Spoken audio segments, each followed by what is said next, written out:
इस संसार में अगर आँख है तो सब कुछ है, और आँख नहीं तो दुनिया अंधेरा है, बल्कि आपके डेड बॉडी की तरह है। नमस्कार, मैं हूं प्रकाश कुमार। देखना शुरू कर दिया जनता की आवाज़। देखिए, दाऊद नगर में एक बड़ी खुशखबरी है।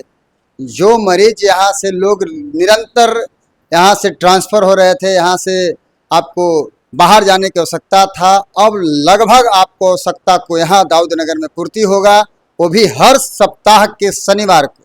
आज शनिवार है, और आज जो कोई नाम और पद की पहचान न देते हुए आप आइएगा। अगर तिवारी मोहल्ला सिर्फ बोल दीजिएगा कि रंजू मैडम जी के पास जाना है, डॉक्टर विनोद जी के पास जाना है, क्योंकि पहले तो मौलाबाग में रहते थे, मौलाबाग भी मशहूर था, लेकिन यह आकर इस मोहल्ला को भी मशहूर कर दिए। तिवारी मोहल्ला तो रंजू जी, मौलाबाग तो रंजू जी, विनोद जी तो उन्हीं के बहू हैं प्रीति यादव जी। अब इनसे मुखातिब होंगे कि अब पटना में इलाज करते करते दाऊद नगर की भी सेवा देने का सौभाग्य प्राप्त हुआ है। सबसे पहले जनता की आवाज़ में आपका स्वागत है। थैंक यू, नमस्ते।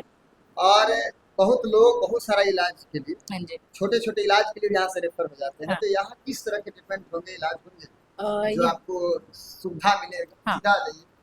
यहाँ पे आँख का जितना भी सारा आपका पहले से भी हो रहा है, डॉक्टर विनोद में कर ही रहे हैं सारा इलाज। उसके अलावा हम लोग फेको मशीन स्टार्ट कर रहे हैं, तो फेको ऑपरेशन शुरू हो जाएगा। यहाँ पे मोतियाबिंद का जो फेको टेक्निक से ऑपरेशन होता है, बिना चीरा वाला ऑपरेशन, वो शुरू हो जाएगा।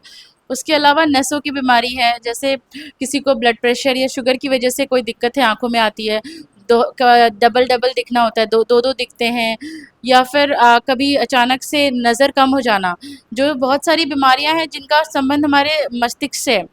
सो आँख और ब्रेन का बहुत कनेक्शन है, तो उन सब से रिलेटेड जितनी बीमारियां हैं, उसका नॉर्मल जो हम देखते हैं, चश्मा चेक करना या फिर मोतियाबिंद, वो सब तो हो ही रहा है और वो होगा भी आगे।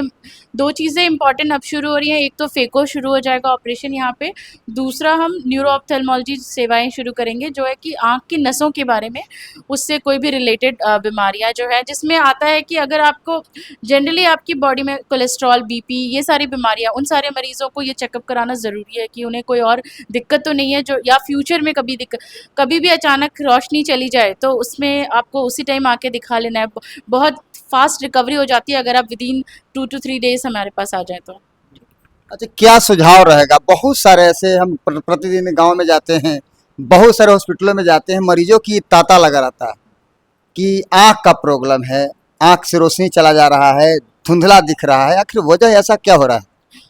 अभी अगर आप आज की बात करें तो बहुत ज़्यादा बढ़ रहा है, स्पेशली बिकॉज बच्चों में स्क्रीन टाइम बढ़ गया है, कोविड, स्पेशली कोविड के बाद में। तो जितना हमारा स्क्रीन टाइम बढ़ा है, उसकी वजह से जो पास का काम है वो ज़्यादा हो रहा है और दूर का हम काम करना कम कर दिए हैं। सिर्फ बच्चे नहीं, एडल्ट्स में भी कम हो गया है, जिसकी वजह से पावर बहुत ज़्यादा बढ़ रहा है, आई स्ट्रेन की प्रॉब्लम बढ़ रही है। तो थोड़ा तो लाइफस्टाइल चेंजेस की वजह से भी ये सब प्रॉब्लम बढ़ रहा है। मतलब मोबाइल वोबाइल से दूर रहना पड़ेगा। कोशिश, दूर तो नहीं रह सकते क्योंकि अब ये हम लोग का लाइफस्टाइल का एक पार्ट बन गया है, बट हाँ, प्रिकॉशंस के साथ में ज़रूर यूज़ कर सकते हैं। और आजकल जितना ज़्यादा डायबिटीज़ वगैरह भी आ गया है, उसकी वजह से जो मोतियाबिंद पहले 60-70 साल में होता था, अब आप देखेंगे 35-40 ईयर्स, 35-40 साल में भी किसी को भी मोतियाबिंद भी हो रहा है। तो आपको ये नहीं लगना कि हाँ, मुझे तो नहीं हो सकता दिक्कत क्योंकि मैं अभी बहुत यंग हूँ। आँख की प्रॉब्लम हो सकती है बिकॉज ऑफ लाइफस्टाइल चेंजेस, तो ये सब थोड़ा प्रिवेंट करने से बेहतर होगा। मतलब कि अब पटना और अन्य जगह जाने की जरूरत नहीं है, अधिकतर सेवाएं आपके पास। हाँ जी, हम ज़रूर कोशिश करेंगे जितना भी हो, हम यहाँ पे अपने लेवल पे कोशिश करेंगे कि आँखों की जितनी प्रॉब्लम्स की आसपास के एरिया के जितने मरीज़ हैं, उनको अपनी सेवाएं दे सकें। धन्यवाद। और प्रीति यादव जी हैं ये डॉक्टर, जो हर शनिवार को आपको दाऊद नगर के जो पुराना हॉस्पिटल है। अब आते हैं हम पुराना हॉस्पिटल, जो जहाँ जिस क्षेत्र में जाते हैं उस क्षेत्र का नाम उन्हीं के नाम से बदल जाता है। तिवारी मोहल्ला था, अब रणजी जी के हॉस्पिटल के आगे, रणजी जी के हॉस्पिटल के पीछे, रणजी जी के हॉस्पिटल के पीछे हम भी लगातार 11 साल से आप ही के पीछे रहते हैं। समझ गए? पहले तो स्वागत है कि आपने बहू को बुला लिया है। धन्यवाद धन्यवाद। सारी ब्लेसिंग बाबूजी की है। जी जी। अगर मैं बहुत दिन पहले चली जाऊं, जब मेरी शुरुआत थी,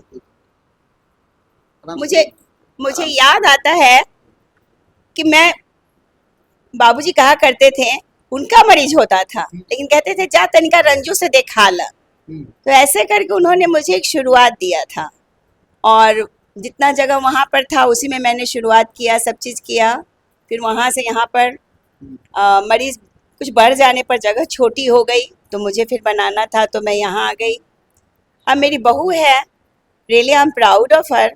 वो खुद ही एक खुद से उसने कहा कि मैं दाऊदनगर में एक दिन मम्मी आना चाहूँगी। तो मुझे लगा लोग तो मतलब छोटी जगह से बड़े जगह जाना चाहते हैं, क्योंकि मुझे ज़िंदगी भर लगा PMCH पास आउट थी, मुझे लगा मैं दाऊदनगर में आके यही की डॉक्टर बन गई, यही बस गई। लेकिन ये तो बच्ची बोल रही है कि मैं यहाँ आके एक दिन मरीज देखना चाहती हूँ। तो मैंने इसको वेलकम किया है। ऐसे बहुत मेहनती है, बहुत टैलेंटेड है, गोल्ड मेडलिस्ट भी है MBBS में। इसने मास्टर्स किया है एम्स से, और उसके बाद इसने फेलोशिप भी किया है। फेको सर्जरी बहुत फास्ट करती है, बहुत अच्छा करती है। अभी वो न्यूरो ऑप्थेल का भी ट्रेनिंग करके आई है। अब भगवान की ब्लेसिंग रही, और सब तो लेगेसी बाबूजी की है, विरासत उनकी ही है। देखिए, आप लोग सबका सहयोग चाहिए। आप लोग आइए, एकदम अपना अस्पताल समझिए और इस बच्ची को आगे बढ़ने का मौका दीजिए। डॉक्टर राम परीखा यादव की बहू आप हैं।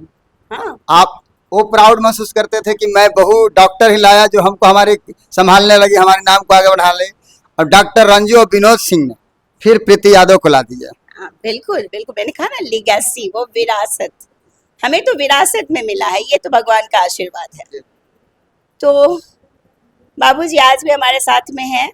बहुत बार होता था, बहुत सीरियस पेशेंट होता था, तो वो मरीज के सिरहाने खड़े होते थे, बेहोशी तो बाबूजी ही देते थे। उस जमाने में जो भी जितनी भी सुविधा मेरे पास में थी।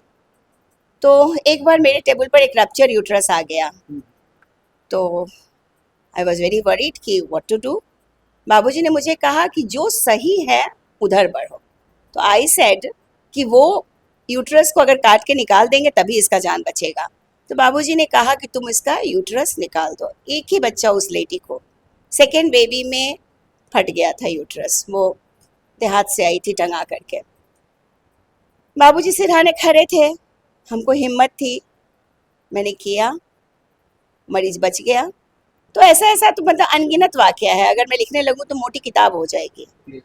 तो ये मतलब है, उनका आशीर्वाद तो है हम लोग के साथ में। और ये भी बहुत मेहनती लड़की है, छोटी सी बच्ची है इसकी, उसको भी देखती है अच्छे से, फिर है अपनी पढ़ाई भी करती है। बहुत सी पढ़ाई तो इसने शादी के बाद ही करी है। तीन साल है इसने फेलोशिप में जाके चेन्नई में बहुत काम किया है। सुबह 6 बजे OT स्टार्ट होता था, शाम के 8 बजे घर लौटती थी। फिर भी अपना करती रही। अब देखिए, आगे आप लोग का आशीर्वाद चाहिए इसको। तो ये लगातार करवा चलते रहा है। मैं भी लगातार कहते रहा हूँ कि जिस इंसान में काम करने के जज्बा हो, क्षमता हो, मैं बार बार कहता हूँ कि इंसान उसको न्यूज देखता है जो हर व्यक्ति के साथ जुड़ा हुआ रहता है। हमें लगातार देखे होंगे 14 सालों में जो जनता की आवाज़ महज जितिया के बाद बनाया हूँ, लगभग 50,000 फॉलोअर पूरा होने वाले हैं। यह सिर्फ काम कर्म का है। इन्होंने प्रीति यादव की कहानी है, रंजू मैडम की कहानी है, विनोद सर का कहानी है, और हम लोग सबों का आशीर्वाद देने वाले डॉक्टर राम परीखा यादव। जब भी उनके पास जाता था, हम जाते थे, क्योंकि रहा है 11-12 साल वो बगल में, तो जब भी जाते थे कहते थे कि आपके एक दादा है, मेरे दादा PW के ऑफिसर थे, उनके शिक्षक हुआ करते थे, तो कहते थे कि नहीं, आपका परिवार बहुत अच्छा है, मुझे बहुत पढ़ाया, यहाँ तक पहुँचाया। तो सबको यही कहेंगे, आग्रह करेंगे कि अगर आप कहीं से आप रिटायर कर गए हैं, ट्रांसफ़र हो गए हैं, मतलब मरीज रेफर कर दे, अपनी भाषा में बोलते हैं, तो एक बार आँख से संबंधित और ज़्यादा अगर दिक्कत हो पेट से संबंधित है इधर, और अगर रोज़ मिलना हो तो डॉक्टर विनोद जी से मिल लीजिए, और अगर कहीं कोई ना मिला तो हमसे मिल लीजिए, हम मिलवा देते हैं। इस तरह से जनता की आवाज़ में बने रहिए। बहुत बहुत धन्यवाद। और इस तरह से प्रीति यादव जी का आप अपना मार्गदर्शन, अपना जांच पड़ताल और अपने इलाज का अनुभव लेते रहिए। बहुत बहुत धन्यवाद, शुक्रिया।